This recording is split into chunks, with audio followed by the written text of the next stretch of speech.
Chris, good evening. Thank you for joining us at CodeLaunch 2023. Chief Revenue Officer of Thrive Co-Working? That's right. Yeah. Thanks for having me, Chuck. Thanks for your time. All right, you're welcome. So talk to me a little bit about Thrive Co-Working and really the purpose you have and how you impact positively those members that you come into contact with. Yeah. Well, thanks for asking. We're actually the answer or the antidote to folks that have left downtown markets and are coming to suburban markets for workplaces. So we're really friendly we're a co-working business that's friendly for startups and any operating business or any satellite employee. What we found after COVID is most people have left the downtown markets and they've come up to the burbs and they want to work, play in the communities where they live, but they also have a hybrid work model. And so we've been expanding our model in all the suburban markets, starting here in Atlanta, throughout the Southeast and all the way up to Ohio and all the way out to Montana. We have an aggressive path forward, but the way we look at our business is we really want to be that beacon of light in every community where we are. Most people spend so much time at work that they should fulfill their lives with work and the communities where they live. So we use our workspaces as an opportunity to get people more involved in their community, both from a networking perspective, from a shopping local perspective, as well as really thinking about their community and lifting up the lower parts of the community. As a matter of fact, we founded a 501c3 that we call Thrive Initiative, and we encourage our members to become part of that effort. And what it does is they micro-donate on an app platform that we built, and all the change from their credit card transactions moves to the next dollar. And then they can shop at the local restaurants, and it's free for the local shops and restaurants to promote themselves through our cause. But in return for that, they have to give a discount to the folks that are being generous. So we really create community through breakfasts, lunches, and happy hours in our co-working facilities. We encourage the businesses to get together, and we encourage them to shop local, buy local, and raise up the causes in the community that matter the most in their community. That's fantastic. One of the things that you talked about was that community involvement. And we think about stakeholders. How did you identify and consider the stakeholders beyond just your investors and beyond your members as you built out your business? Yeah, well, from the beginning, so Ramon Gonzalez, my partner, founded the company in 2015. And he and I both kind of share, we've been entrepreneurs for a long time.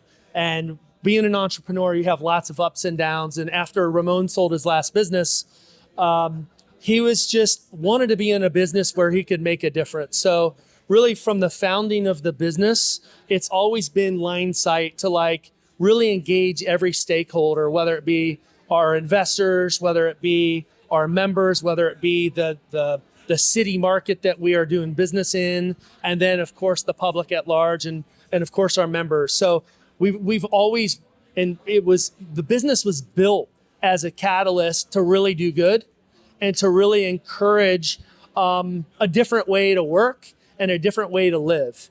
And so that's been the center point of our entire business. So every decision we make is how do we encourage more involvement?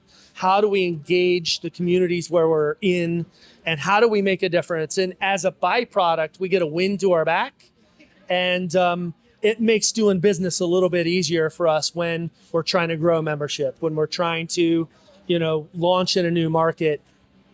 What we're finding is the community kind of likes that model, and the wind tends to kind of get in your back.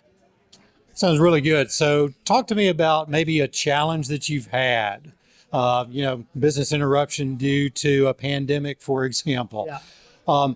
What was it about having that higher purpose that helped you focus in the areas that you felt that you need to focus in? Well, that's a good question. The pandemic wasn't easy on anyone. Luckily for us, the markets that we were in were a little bit more business friendly. So that gave us certainly some ease, but it certainly didn't give us ease for the safety aspect of folks coming into our spaces and being concerned about that. So I think during pandemic specifically, I think our purpose kind of motivated people to just not drop their membership with us because they had a place in their heart for our cause. And they kind of feel of us like part of their family. And that's intentional, right? Like we want to grow the biggest family in every market that we go to. That's part of kind of our value driver and what our mission is. So I believe that like when the market softened during pandemic, and it will soften again, I think if you deliver a vision and mission and involve every stakeholder in the process, I think that drives a little more stickiness to the model and helps us maybe at a higher level than a business that might not have that type of mission. Fantastic. So you've been engaged with a number of successful organizations throughout your career. Not to put you on the spot, you've got tremendous amounts of wisdom to share with people here tonight. What would be some advice that you would give to some of these young entrepreneurs that want to be successful over the long term? That's a good question. Being an entrepreneur is not easy. Expect to have a lot of sleepless nights. Expect to be super uncomfortable. Expect to not know where your next dollar is going to come at the beginning. But those that stick with it long enough and those that persevere through those hard times are the ones that win, right? And even losing sometimes means winning, right? Because you can't learn these things in college. You can't learn these things in business school. You have to go through the process and really what I call like gather those calluses through the process.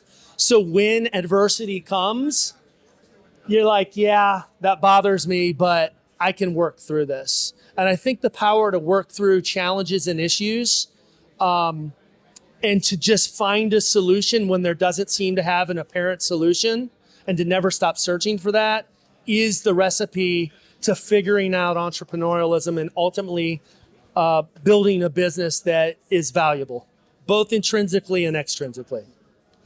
Thank you so much for your time tonight and for sharing some of your story and your wisdom. Most appreciated. Hope you enjoy the rest of your evening. Thank you, Chuck. Thank you very much.